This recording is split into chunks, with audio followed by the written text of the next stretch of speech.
ایک لونڈی تھی، وہ بادشاہ کے لیے پھولوں کی سیج لگایا کرتی تھی اور بادشاہ پھولوں کے اوپر سویا کرتا تھا۔ مدتیں بیت گئیں، جب سے ہوش سنبھالی یہی وظیفہ تھا، بادشاہ کے لیے پھولوں کی سیج بچھا دی جاتی، بادشاہ کے اس پھولوں بھری سیج پہ استراحت کرتا۔ بوڑھی ہو گئی، ایک دن پھولوں کی سیج سجائی کہ دل میں ایسے خیال آ گیا کہ میں سیج تو سجا کے چلی جاتی ہوں اور بادشاہ آ کے لیٹ جاتا ہے، میں بھی تو دیکھوں کہ پھولوں پہ سونے کا لطف کیا ہے۔ تو وہ اپنی کمر سیدھی کرنے کے لیے پھولوں کی سیج پہ لیٹ گئی، سارے دن کی تھکی ہوئی تھی، آنکھ لگ گئی۔ بادشاہ وقت پہ اپنے کمرے میں داخل ہوا تو اس نے دیکھا کہ ایک لونڈی اس کی سیج پہ سوئی ہوئی ہے، بڑا غصہ آیا۔ بادشاہوں کی غیرت ہوتی ہے، اس غیرت کی وجہ سے اس نے جلاد کو بلایا، اسے اٹھاؤ، الٹا لٹکاؤ اور اتنا مارو کہ اس کی جان نکل جائے، باقی لونڈیوں غلاموں کو پتہ چل جائے کہ بادشاہوں کی سیج کتنی مقدس ہوتی ہے۔ اس لونڈی کو وہاں سے دبوچا گیا، الٹا لٹکا دیا گیا اور جلاد کوڑے مارنے لگا۔ وہ روتی چیختی چلاتی، اچانک روتے روتے اس نے ہنسنا شروع کر دیا۔ جب وہ ہنسی نہ تو بادشاہ نے جلاد سے کہا رکو اور اسے پوچھو روتی کیوں تھی اور اسے یہ پوچھو کہ ہنستی کیوں ہے۔ تو جلاد نے کہا کہ کیوں روتی تھی؟ اس نے کہا جب کوڑا لگتا تھا تو جان نکلنے کو آتی تھی، میں روتی نہ تو اور کیا کرتی۔ کہا یہ بات تو میری سمجھ میں بھی ہے، لیکن یہ بات سمجھ میں نہیں، تو ہنستی کیوں ہے؟ کہا مجھے ہنسی اس بات پہ آئی ہے کہ چند لمحوں کے لیے سیج پہ سوئی ہوں تو اتنی مار کھانی پڑ رہی ہے، تو جس کو عمر ہوگی سوتے ہوئے اس کا کیا بنے گا۔ ہماری یہ فکر ہونی چاہیے کہ دنیا کے اوپر جو ہمیں نعمتیں ملی ہیں ہم نے اس کا حساب دینا ہے۔ ثم لتسألن یومئذ عن النعیم، اس دن ایک ایک نعمت کا حساب دینا ہوگا۔ یہ کوئی قصہ کہانی نہیں ہے، یہ قرآن ہے، ایک ایک نعمت کا ہمیں حساب دینا ہوگا۔ آئیے اس مختصر زندگی کو اللہ اور اس کے رسول کے نام لگا دیں۔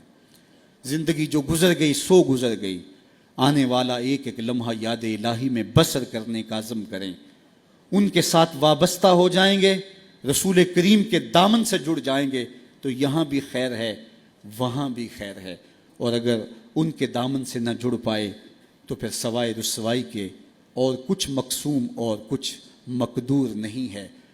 آج کا مصطفی اجتماع نوجوانوں کو، پوری دنیا کے اوپر سننے والوں کو یہی میسج دیتا ہے کہ حضور کے ساتھ اپنی وابستگی کو، اپنی دل بستگی کو، اپنے تعلق خاطر کو مضبوط کر لو، اپنا سارا کچھ حضور کے نام کر دو۔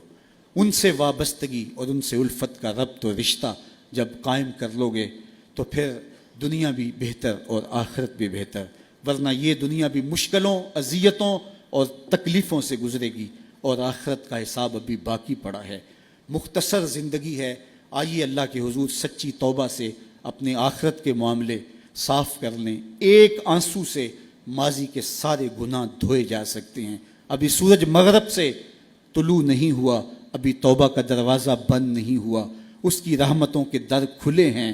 آج کی توبہ کل کی بہتری کی ضمانت، اور آج کی ڈٹائی کل کے پچھتاوے کے علاوہ کچھ نہیں ہوگا۔ وقت پر کافی ہے ایک قطرہ بھی آب خوش ہنگام کا، جل گیا جب کھیت برسا می تو پھر کس کام کا۔ اور اگر ان سانسوں کے بدلے سجدہ ہو جائے، ان سانسوں کے بدلے قیام ہو جائے، رکوع و سجود ہوں، رسول کریم پہ درود پڑھا جائے، کسی دکھی کے سر پہ ہاتھ رکھ دیا جائے تو یہ سانسیں کام آ گئی۔ وہ خوش نصیب ہیں جنہوں نے اپنی سانسیں اللہ اور اس کے رسول کے نام وقف کر دیں، اور وہ بد نصیب جو اپنی سانسیں، اپنا وقت اور اپنی قیمتی زندگی برباد کر رہے ہیں۔ اب بھی وقت ہے، اب بھی موقع ہے، توبہ کا دروازہ کھلا ہے، سورج مغرب سے طلوع نہیں ہوا، در رحمت گشادہ ہے۔ آئیے میں اور آپ اللہ کے حضور سچی توبہ سے اس کی چوکھٹ پہ حاضری دیں اور اپنے گناہوں کی معافی مانگیں۔ جس شوق و محبت سے، جس پیار کے ساتھ آپ لوگ تشریف لائے، میں آپ سب لوگوں کا شکر گزار بھی ہوں۔ قافلوں کو ترتیب دینا، پھر ذمہ داری کے ساتھ یہاں تک لے کر کے آنا، یہ ایک کٹھن کام تھا، اور ادارۃ المصطفیٰ کے ذمہ داران نے پاکستان کے مختلف شہروں میں محنت کر کے قافلہ سازی اور پھر یہاں تک ان کے پہنچانے میں جو مشقتیں سہی، اللہ اس کا انہیں اجر عطا فرمائے۔